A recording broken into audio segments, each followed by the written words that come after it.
Yeah. A question on your remarks on Edwards on the preservation of creation. Yeah. I'm wondering, in his understanding of creation's radical dependence upon God and on divine power, for it to be sustained in being, every moment of its being, do you understand Edwards to understand that dependence in exclusion of creatures having causal power over each other, or inclusive, in more technical words, is he a divine concurrentist, or Right.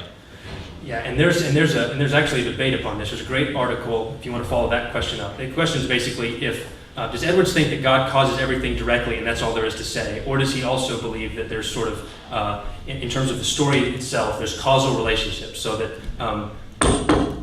you heard the knock because I hit it, so you can speak of causal relationships that way. And there's a debate among Edwards scholars on that. The essay is in a book called Jonathan Edwards, Philosophical Theologian, and it's on Edwards occasionalism, and sort of Oliver Crisp unpacks different views. And this is sort of the place in the talk where, as the fellow said, this is above my pay grade. We're in the tall grass looking for your ball, and it's over here somewhere. But my understanding, as best I can tell, is that Edwards would say that not only does God cause sort of each moment, but God upholds the causal nexus that links each moment, so that you can speak of the causal relationship sort of on two levels. So maybe that would be closer to kind of a concurrentist view. That on the one level, this is at least my understanding, that who killed the White Witch?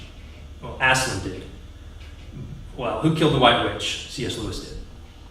And both are true, they're just true in different senses.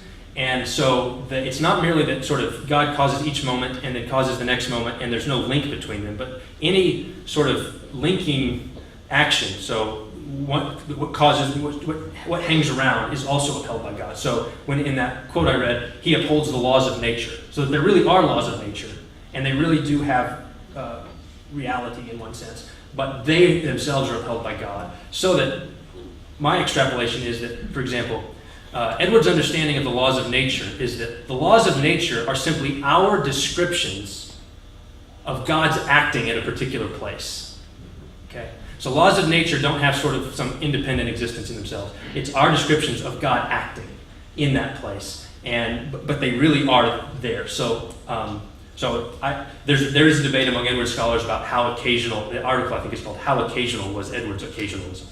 So. But my understanding is that he does maintain there is some sort of causal link between one and the other. Especially when you get to his understanding of the freedom of the will, it seems like he has an understanding of causal relationships between the inclination and our actions.